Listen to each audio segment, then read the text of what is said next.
Salve, salve, amigos do canal Detetives Vascaínos! Estou na área de novo com as últimas notícias do Vascão e vamos que vamos, colocando em dia o noticiário do Vasco aqui na plataforma.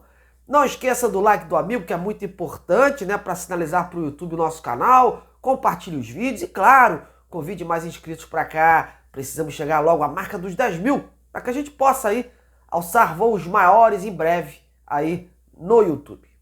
Bom, no vídeo de hoje, além, claro, de continuar falando da preparação do Vasco para a partida deste domingo contra o Palmeiras e as possíveis mudanças do Ramon Dias, vamos destacar as chances de Payet ser inscrito ainda para esse jogo. Há grandes expectativas que até sexta a situação esteja resolvida. Vou falar também da questão de São Januário. O Vasco vive dias importantes e de decisões. Amanhã ocorre um julgamento no STJD sobre a presença de público. E na próxima quarta, a briga é na Justiça Comum, que vai definir se o estádio do Vasco voltará a ser liberado. Portanto, fique ligadinho até o final e vem comigo nessa. Bom, e o Vasco segue sua preparação visando o jogo do próximo domingo, às 18h30, no Allianz Parque, em São Paulo, contra o vice-líder do campeonato, Palmeiras, que inclusive joga hoje pela Libertadores na Colômbia. Após a partida, a gente vai ter aí uma breve noção, né, do pensamento do Abel Ferreira, o técnico, se o time deve chegar para esse duelo com o Vasco com uma equipe mista, né? Por hora, o português desconversa, diz que não prioriza nenhuma competição e segue colocando o que há de melhor em campo dentro do elenco. Enquanto isso, o Vasco segue focado, buscando trazer de lá um bom resultado, né, que possa continuar injetando confiança ao grupo e à torcida, que, como já declarou o Ramon Dias, vai ser fundamental nesse segundo turno, né? Principalmente nos jogos em casa. Todo aquele clamor, aquela celebração que ocorreu no domingo passado no Maracanã, contagiou os jogadores, né? Que estão trabalhando com toda a dedicação para tentar reverter essa situação, que ainda é difícil, né, meus amigos? Não dá para esconder isso. E para não ficar ainda mais difícil, por isso a importância desse jogo de domingo em um resultado positivo. A cada jogo do Vasco a gente percebe, aliás, né, um time com mudanças, não só de ordem tática, como de peças. E para essa partida não será diferente, meus amigos. Há uma possibilidade do treinador continuar com suas mexidas. Uma já é certa, que é por conta da suspensão do Léo Pelé, né? O zagueiro fica de fora desse jogo e o Ramon vai testar por ali outras opções que tem em mãos, né? Muito se fala que o Capasso e o Maicon são os dois, né, os mais indicados para ocupar essa vaga. Mas em se tratando do Ramon Dias, tudo pode acontecer, galera. Até uma mudança de esquema. A lateral direita, por exemplo, também é um outro ponto de interrogação. Por hora, o zagueiro Robson segue por ali no esquema que o Ramon tem introduzido. Mas há um otimismo, né, dentro do clube que o treinador possa recuperar o futebol do Pumita Rodrigues, que é o especialista para essa posição, né? Foi contratado para ser o titular. Assim como fez com o Zé Gabriel e o Serginho. Aliás, o Serginho vive uma expectativa de ser mantido no time, viu? Muito embora hoje o Orediano tenha sido a primeira opção do treinador. Porém, meus amigos, o Ramon é um técnico que com ele joga quem estiver melhor. E não tem essa de nome, né? O próprio Jair, o Alex Teixeira são exemplos disso. Hoje, o Zé Gabriel, em relação ao volante, por exemplo, ganhou a vaga. E o Praxedes e o Paulinho são meio que intocáveis ali no meio. E por ter atuado bem contra o Atlético e participado não só do gol, como também de algumas jogadas, não está descartada a utilização do Serginho, jogador que veio da Turquia. Mas como eu falei, hoje ainda é quarta-feira e até sábado muitos testes serão feitos para que o Vasco possa ter um norte em relação à equipe. E falando de um norte, uma direção, quem está muito próximo de reunir condições de jogo é o francês Dimitri Payet. Há um otimismo dentro do clube que a inscrição do Payet consiga ser feita em tempo hábil para que o jogador fique à disposição contra o Palmeiras, viu? Lembrando que para o gringo ter reais condições de jogo, precisa ter um nome publicado no BID da CBF até sexta-feira.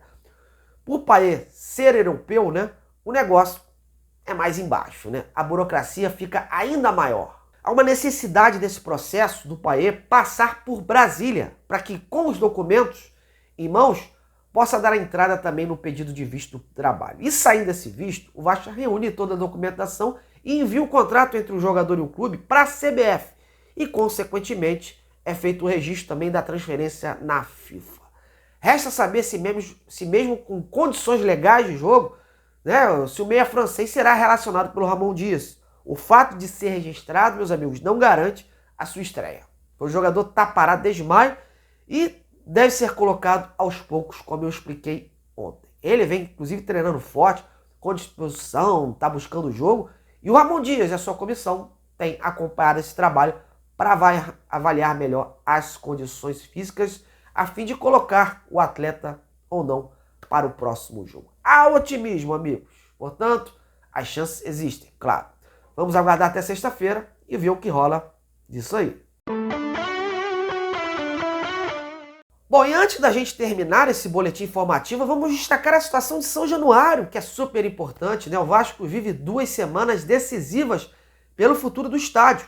Lembrando que o estádio segue interditado desde o dia 22 de junho, na derrota para o Goiás, quando torcedores atiraram aqueles sinalizadores no gramado, né? E depois houve aquela confusão toda fora do estádio, com tentativa inclusive de invasão. O Vasco foi punido pelo STJD com portões fechados em 4 jogos como mandante e já cumpriu, né? Porém, essa punição pode aumentar, é verdade. A Procuradoria do STJD recorreu da decisão em primeira instância, pedindo uma punição maior ao Vasco.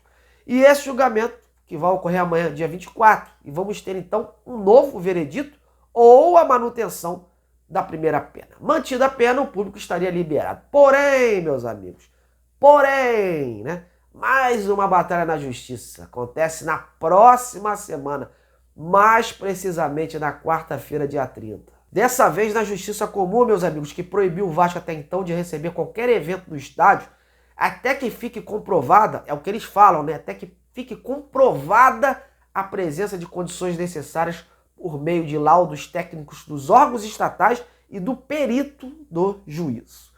Bom, nos bastidores, o Vasco, através do jurídico da SAF, trabalhou bastante nesses dias para que consiga, nesse julgamento, a liberação. Lembrando que o próximo jogo, com o mando de campo do Vasco, será o clássico contra o Fluminense, no dia 16 de setembro. E em seguida, a equipe recebe o Curitiba. E cá para nós, né, meus amigos? Tá na hora dessa situação ter um ponto final, né? Um basta. O Vasco já foi punido, cumpriu rigorosamente a punição, providenciou as melhoras de São Januário, não pode ficar parado, né? Não deve. Inclusive esse discurso preconceituoso que foi feito por aí contra os moradores da Barreira e registrados no processo na esfera estadual é inconcebível. Óbvio que não é aquela comunidade a causadora da violência. A violência está presente em qualquer lugar, não só do Rio, como das cidades. E é como eu falei dias atrás, cabe ao poder público tomar as rédeas da situação e viabilizar aí uma melhora na segurança, né? Além do mais, com o estádio vazio, né? Milhares de pessoas ficam sem poder ganhar uma renda extra por ali, comunidades carentes, né? E nos dias de jogos, onde sempre foi uma festa pacífica. Então, é uma punição totalmente descabível. As justificativas, meus amigos, idem. A gente espera que tanto o STJD como a Justiça Comum, elas possam bater um martelo pela liberação de vez de São Januário. E os torcedores do Vasco abraçarem o seu time para o restante da temporada. Bom, galera, estou colocando então um ponto final neste boletim de hoje, mas eu gostaria que você deixasse seu comentário aí embaixo. Se você gostaria que o Serginho fosse mantido no time titular, se a vaga tem que ficar com o Orediano, se a lateral direita, o Robson Bambuco tem que ficar por lá, se o Pumita tem que voltar, e quem seria aí também o zagueiro substituto do Léo. E claro, comentar suas expectativas sobre Payet e sobre essa situação absurda de São Januário. Tô indo nessa. Amanhã eu tô de volta. Um grande abraço e até lá.